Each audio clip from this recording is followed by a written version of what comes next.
Hello प्यारे बच्चों, welcome to my class, my channel. जैसे कि बच्चों हमने पिछली बार आपको 9th क्लास में पढ़ाया था, फर्स्ट चैप्टर फजली का पढ़ाया था और अब ये आपका दूसरा चैप्टर आपको स्क्रीन पे दिखाई दे रहा है जिसका नाम है सबक है आपका मीर अम्मन। मीर अम्मन वैसे तो बच्चों मीर अम्मन ये आपके 9th क्लास का सेकंड चैप्टर है। मीर अम्मन ये आपके राइटर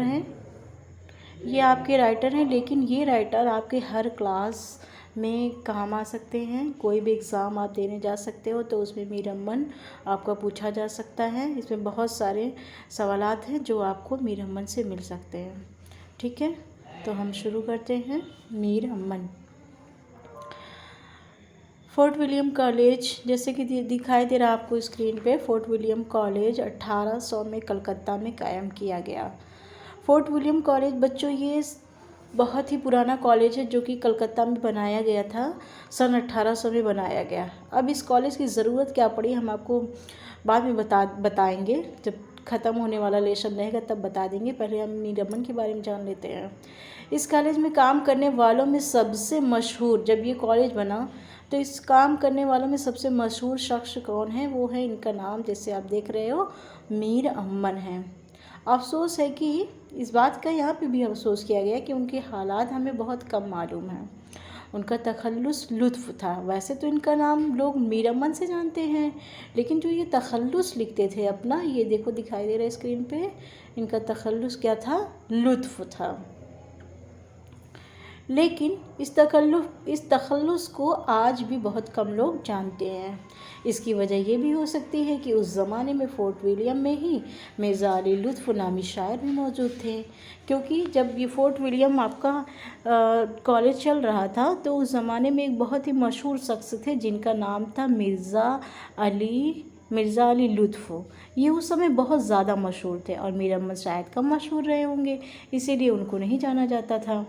और फिर मीर अम्मन ने अपनी सबसे मशहूर किताब, जब मीर अम्मन मशहूर हुए तो उनकी सबसे मशहूर किताब क्या थी, बागो बहार।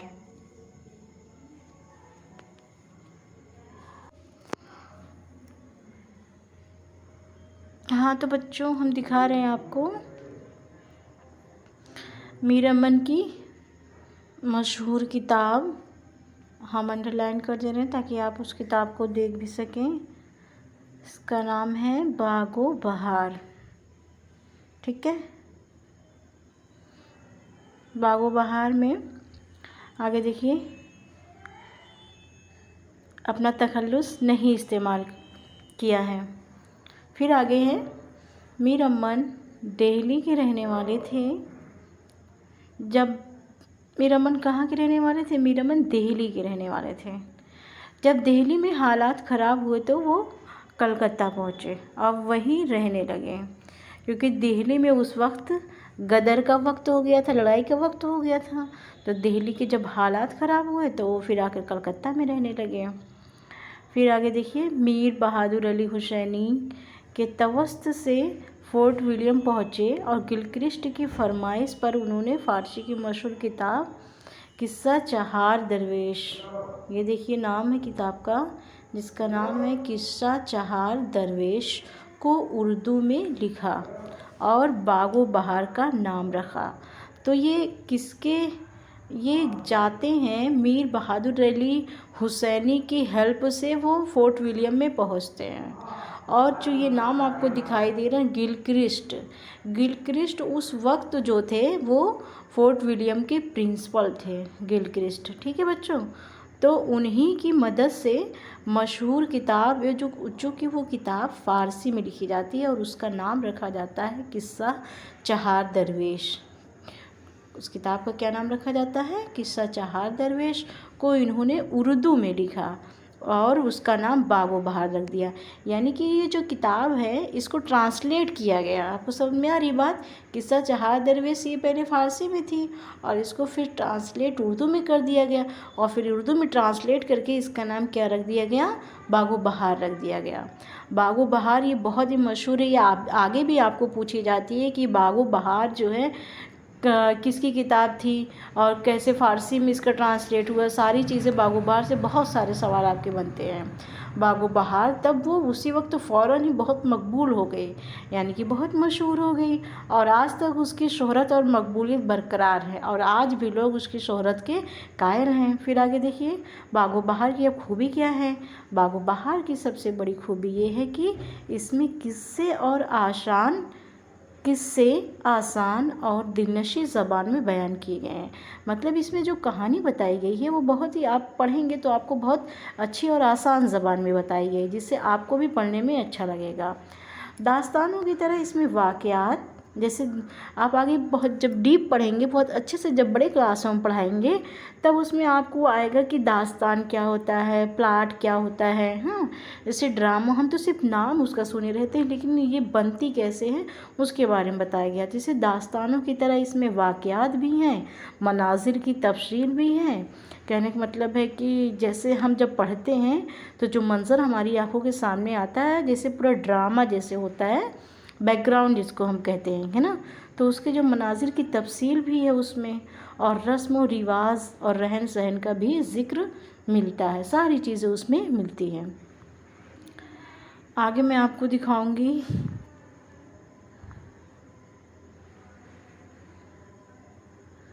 ठीक।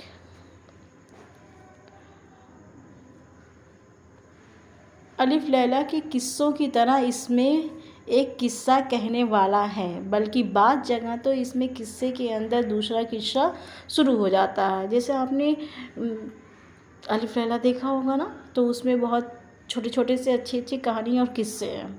ऐसे ही आपके बागो बहार में बल्कि नए नए उसके अंदर एक नया नया किस्सा शुरू होता जा रहा है। बागो बहार में भी किस्सों में इखलाकी रंग भी है और हुस्न व इश्क की दास्तान भी है, लेकिन ये सब खूबियाँ उस वक्त कायल ज़िक्र होती हैं जब किस्से की ज़बान में शफाई और ज़ोर हो। कहने का मतलब है जब किस्सा बहुत आसान और साफ़ ज़बान में लिखा जाता है, जैसे आप दिखाई दे रहा, शफाई और ज़ोर हो, तो किस्सा और भी अच्छा लगता है। मीरअमन की ज़बान इतनी सादा नहीं है जितनी कि बज़ाहिर मालूम होती है। देख रहे हो ना, यानी कि मीर अमन जो है सादा ज़बान तो लिखते हैं, लेकिन इतनी भी सादा ज़बान नहीं लिखते जितनी कि हमें बज़ाहिर यानी हमें दिखाई देती है। लेकिन इसमें ख्वाह मख्वाह की रंगीनी और पेचीदगी भी है। कहने का मतलब है ख्वाह मख्वाह यानी जहाँ होना चाहिए रंगीनी, जहाँ जिस लफ्ज़ होना चाहिए और जहाँ जिस लफ्ज़ का इस्तेमाल किया जाना चाहिए, थोड़ी सी पेचीदगी भी रखनी चाहिए, वहाँ पर मीर अमन ने पेचीदगी भी रखी है। इनके पास अरबी, फ़ारसी, देशी, हर तरह के अल्फाज का ज़ख़ीरा है पूरा। यानी फ़ारसी इस्तेमाल करते हैं, अपने देसी अल्फाज भी इस्तेमाल करते हैं, सारी चीज़ें इस्तेमाल करते हैं। वो इससे बड़ी खुश उसलूबी से यानी अच्छे तरीके से इस्तेमाल करते हैं। मीर अमन को हर तरह का मंज़र बयान करने पर कुदरत हासिल है, यानी मीर अमन हर तरह का मंजर बयान कर सकते हैं, उन पर उनको बहुत कुदरत हासिल, यानी ये बहुत माहिर हैं।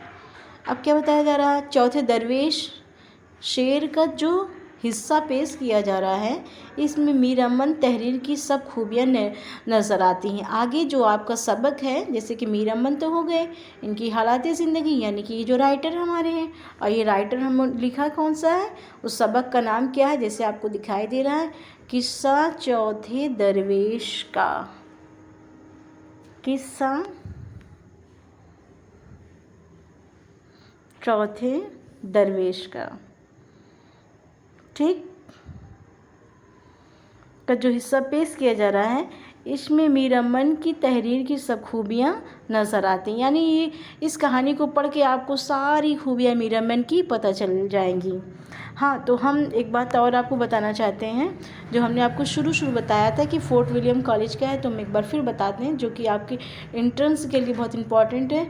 ये फोर्ट विलियम कॉलेज जब आपको दिखाई दे रहा है, ये 1800 में कलकत्ता में बनाया गया था, और इस कॉलेज को बनाने की ज़रूरत तब पड़ी जब शुरू में जब हमारे जैसे शुरुआत में उर्दू है, इंग्लिश है और फ़ारसी ज़बान है, इन सब की जो ज़बान में जो किताबें लिखी जाती है, जो हमारे बहुत से पहले बुज़ुर्गों लोगों ने किताबें लिखी थी, राइटरों ने जो किताबें लिखी थी, उस किताबों का तर्जुमा करने के लिए, उस किताबों को ट्रांसलेट करने के लिए, यानी जिसको जो सब्जेक्ट आता था, जो जिस सब्जेक्ट में माहिर होता था, ठीक है। जैसे किसी को उस ज़माने में हिंदी बहुत अच्छी आती थी, किसी को इंग्लिश बहुत अच्छी आती थी, किसी को जो है संस्कृत बहुत अच्छी आती थी। तो ये बहुत सारी किताबों को उसी फोर्ट विलियम कॉलेज में इकट्ठा कर दिया गया और फिर उसका तर्जुमा करने के लिए लोगों को बनाया गया, यानी कि फोर्ट विलियम कॉलेज तर्जुमा करने की हैसियत से हमारे बीच बनाया गया। ठीक, तो आप लोग मेहनत करते रहिए, अच्छे से पढ़ते रहिए इंशाल्लाह। ठीक है बच्चों, तो आज यहीं ख़त्म किया जा रहा है आपका ये सबक, और आगे आप पढ़ते रहिए खूब अच्छे से, बढ़िया से। और जब भी आप देखिए, thank you for watching my video, अच्छे से देखते रहिए। और देखने के बाद अपना नाम, अपना क्लास कमेंट बॉक्स में ज़रूर लिखिए, कमेंट कीजिए, ताकि हम और अच्छे से अच्छा आपको बना कर दिखा सकें। ओके, अल्लाह हाफ़िज़।